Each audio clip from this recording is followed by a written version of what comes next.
is April. Today is a very gray, rainy day outside. We're hunkered down and we're going to chat today about 9 characters that I believe could really truly use some therapy. Now, you might think that there's going to be tons and tons of thrillers in here because that would be the easy route for me, but there's not. These are characters that truly felt real to me. Couple of thrillers, but not all of them. And I must say that I need to thank BetterHelp because they are the sponsor of this video. So if you're not familiar with BetterHelp, they are the largest online therapy service in the world. You got I think something like 30,000 online certified therapists that you can work with. It's completely online, I should mention. And this video is about some characters who've gone through, some really rough things. That said, I don't think you have to go through terrible, tragic, horrific things in your life to benefit from therapy. I used BetterHelp last year, and my therapist helped me to work through some small issues that were big in my head, if that makes any sense to you guys. I'm sure it does. Sometimes it's the little things that can make a really big impact, or you think it's bigger than it is. And she was able to help me to reframe some things in my mind. So the way it works is you answer some questions from BetterHelp, and then they'll kind of match you with a therapist they deem would be a good fit for you. Now, you can swap therapists at any point if you're not feeling that vibe. And I highly recommend having that click is important when you are pouring your heart out to someone. It's really important that you feel heard and cared for and all of those things. So, but they will do their best to match you with someone, and then you can kind of go from there. So you can get your first month for 10% off if you use my code, my little link. It's BetterHelp, HELP.com/gettinghookah-with-it. So it's going to be on the screen here. It's also going to be in the description box below if you were interested in checking them out. Now let's get started with these characters. Some of these characters are my favorite characters that I've ever read. We're starting with one of those. Queenie literally still whirls around in my mind, and I still think, oh my goodness, I wonder how Queenie's doing. She's not a real person, April. She's not real. And yet she felt so real to me. This is an amazing book in terms of a character arc. When we first meet Queenie, she's in a bit of a spiral, to be honest. She's breaking up with a boyfriend who is not kind to her. She's going from not relationship to relationship, but kind of situationship to situationship with men who treat her abhorrently. And she doesn't feel seen by her family. She doesn't feel seen by her boss. She's just in a bad place. And through the course of this book, we see her evolve and really come to own her own self and her own character and not take as much crap from men, which is wonderful. I personally think that she could use a little therapy in terms of the men aspect of things. Some of the stuff that happens in here was a little triggering for me because I used to let men treat me inappropriately as well, just not respectfully. And I needed some help on that. And I think Queenie would have found some good help with therapy as well. Next up is a book I recently finished and just absolutely adored. This is All the Broken Places by John Boyne. This is a sequel to The Boy in the Striped Pajamas. And the storyline of these 2 books is essentially about a family in Germany during World War II who move out just outside of Auschwitz. The father runs Auschwitz. And we are meeting one of the characters after the family leaves Germany. And after our main character leaves, we're meeting her just after the war when she's moving around Europe trying to find a place for herself and also harboring this secret. Now, she was 12, I believe, when they lived in Germany. However, 12 is kind of old enough to have a sense of right and wrong, and she feels extreme shame and guilt for her part, which was a small part, but still a part in the concentration camp that her father ran. You follow her then, and then you also follow her when she's 90 something years old, living in London, and a family move in downstairs. Things are slightly off with this family. The family is not a happy family, and she becomes extremely protective of the boy that lives downstairs. Understandably so. That said, I think she could have used so much and should have had so much therapy surrounding those lingering feelings of guilt.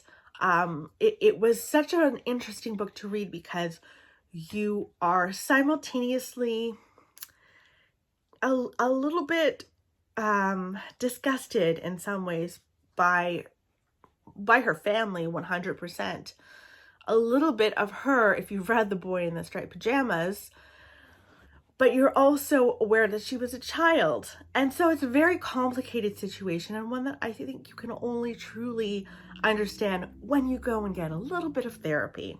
Moving right along. Wow, this is a very interesting one to unpack. This is my favorite book of last year, The First Day of Spring by Nancy Tucker.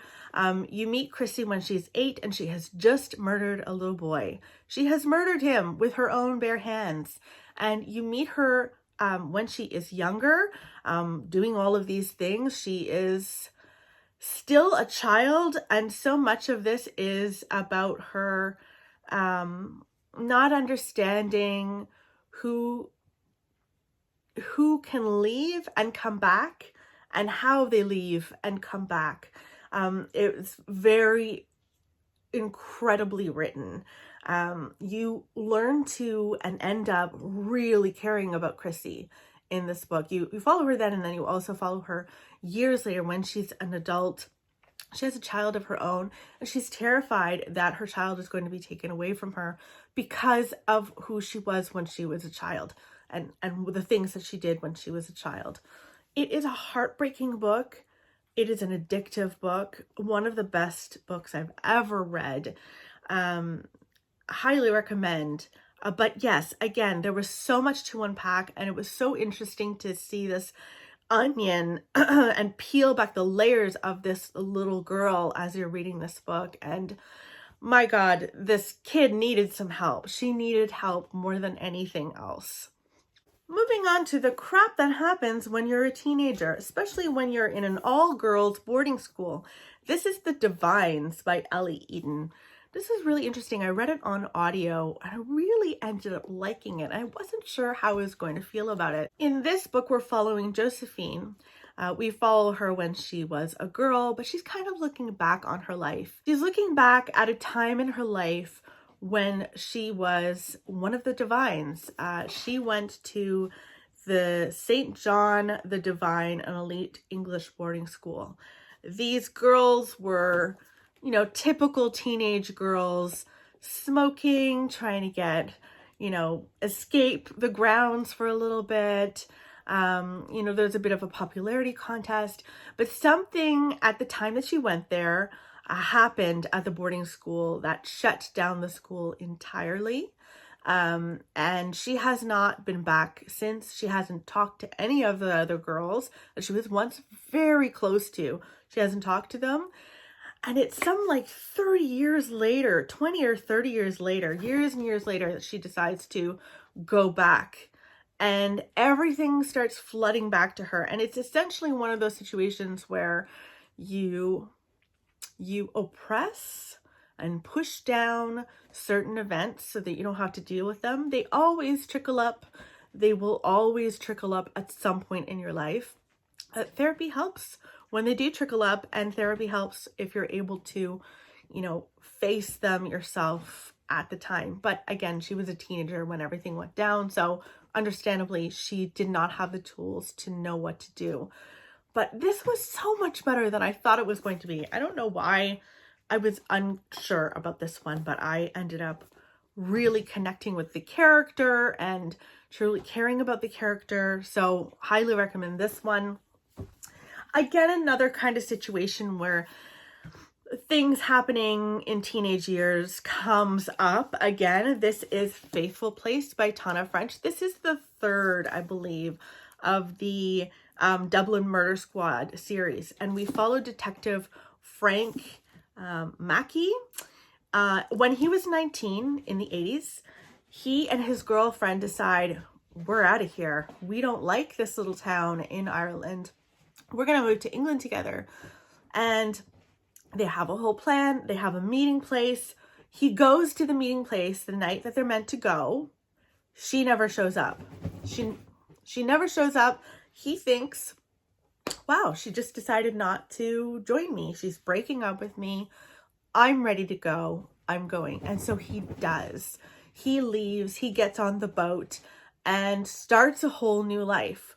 Well, years and years and years later, they discover, the town that he grew up in, they discover her suitcase stuffed into, I believe, like a fireplace chimney. And it appears that she never left. Everyone thought she left too, but they left separately. She never left at all. And it appears that maybe something terrible happened to her. So Frank gets on the case again, trying to discover what's happening. Obviously, so much comes back to him when he has to go back home reluctantly to spend time with his family and the people of this small town that he so desperately wanted to get away from. I feel like by the end of this book and everything that happened in this book, I was like, you need some help. You have gone through too much, and this has all been way too personal for you to just go about your merry business and get back into your career, which is an important career when you're trying to save people's lives or find out why people died. Like, you should probably just be in therapy anyway if you have that type of job. But after this book, the whole thing, everything that happened, I was like, I care about you, Frank. I need you to take care of yourself. And of course, I don't believe that he would. It doesn't seem like it would be in Frank's nature to take care of himself. However, that is my personal opinion, that he should absolutely get some help. Do you see how I'm like speaking about these characters as though they're people in the real world? They really felt like real people. Oh my goodness. This is the hardest book of the bunch. And the person who probably needs the most therapy. Oh, it's unclear. I won't pick. They all need therapy. But, yeah. Vanessa, we meet her in 2017 and 2000. My Dark Vanessa. In 2017, we met her, and one of the teachers that she had, her English teacher, from high school, is apparently in very, very hot water because many women and girls are coming forward saying that he sexually assaulted them. Now, she has been in touch with this man for, well, over a decade, and is very much coming to his defense because she has not processed or understood that she herself was abused by him. When she was in high school in the 2000s, he groomed her and made her believe that they had a consenting sexual relationship, and she didn't. They did not have a consenting sexual relationship. She was a child, and it is watching her through this book come to terms, not even come to terms, just even coming to the realization that she was actually a victim and not a part of this. She was not a willing participant because she was so young. It is one of the most infuriating books I've read, but also one of the best depictions of what child abuse actually looks like. It is so complicated for the child. It is disgusting to do this to a child, to make them have these thoughts. There's so much more than just the act. It's so much more than just the act itself. the manipulation of it, the grooming, all of that stuff can just screw up a little developing brain. And this is so well written, really, really hard to read, but she just needs so much therapy. I wanted her to immediately get to a therapist and in safe hands. Okay, I've got 3 more books. The next 2 are all about like mother-daughter relationships. This one is The Joy Luck Club. Such a great read. It truly is a classic. I've read a few Amy Tans of my life, and this is easily my favorite. This follows 8 Chinese women. We follow 4 Chinese women in the 1940s when they are moving from China to San Francisco. They raise their daughters. They all have daughters, and they raise their daughters in San Francisco, still maintain a really, really close relationship with one another. I actually think they've met in San Francisco, and they get together to play games, eat dim sum, I should say, and just chat, and they call themselves the Joy Luck Club. Now, you're following them in the present. You follow the daughters of theirs in the present. And so many of these daughters are just kind of annoyed by their parents, don't understand their mothers in particular. There's just this tension. And then you dive back into the mothers' past and what happened to them in the 40s, all extremely individual challenges that they went through. And you just, as a reader, start to truly understand why the mothers act the way they do. And I just felt at the end of this book, like, well, first of all, it was an incredible book, but also that just if the daughters just understood their mothers better, their relationship would be so much easier, and vice versa, of course. And just, I think that they could all really benefit from sitting down with a therapist together. Like individual couples, mother-daughters, these 4 little couples need to do this. But a great book. If you haven't read this, like even if you've watched the movie was great, but oh my goodness, so good. I almost want to reread that one. Okay, so here's a thriller that I threw it in here. Like, truly, like any thriller, let's be honest, all of those people need therapy. If you are like locked in an attic because of your employees, you need a therapist.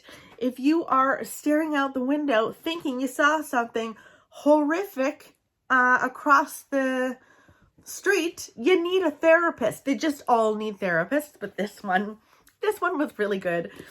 This is The Push by Ashley O'Drain, who is coming out with a new book, which I sneakily have an arc for.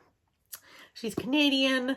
I loved this book, and this is about a woman who has a daughter and so excited to have this child. She's like, we're going to be so close, and they're just truly not so close. And she thinks, maybe I'm going through postpartum, maybe it's something along those lines. And then she has her son, and it's vastly different. Her bond with her son is exactly what she thought she would always feel as a parent.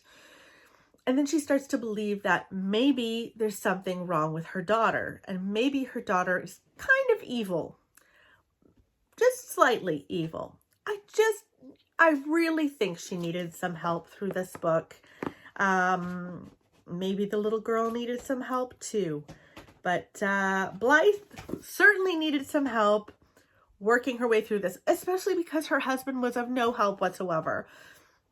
Just like dismissed all of her worries, and that's not in any way helpful when you're entrusting. Like if your wife comes up to you and says, I think there's something wrong with our daughter and she's actually not good, instead of just being like, no, she's fine, just fuck it. You don't do that. You go and get everybody some help. That's what you do. He didn't do that. She needed some assistance. That's what I think about that. And last but not least is a situation that so many people go through, and I don't think a lot of people go to therapy about this, and that is having a sick pet or the loss of a pet. You know, people, it depends on your position on animals, and everyone is very different about these things. But some people truly feel like their pets are their family. I say this as my dog Winnie is tearing apart a bag in this room, and I'm just fine with it. She is family. It brings her joy. Anyway, but when your little furry family member gets ill, it is extremely stressful. It is stressful. So I would recommend Ted to get some therapy in Lily and the Octopus. This is about Ted, who's this wonderful man, loves his little Dachshund Lily so much. Now, the octopus referenced here is actually cancer. There's cancer on her brain, and it looks like an octopus. It's in the form of an octopus, and so that's what he calls it. And it's him trying to save her. And I bawled my eyes out reading this book. Like multiple times. I was reading it on a plane, crying. Just the tears are flooding. It was a work trip. Tears are still flowing. Just they were there. And then I was reading it outside on the front porch. Again, tears are flowing. Like I feel like I was always in public when I was getting to the sappy parts of this. So good. I have another book of his on my shelf. I think on my Kobo called The Guncle. I've got to get to that. Those are all of the characters I think could use a little bit of help. Speaking of help, thank you again to BetterHelp for sponsoring this video, and the link is going to be in the description box below if you guys want to check them out. I hope you were doing well. I hope things in your life are much better than the things going on in these characters' lives. Anyway, I will chat with you very soon. Bye, guys.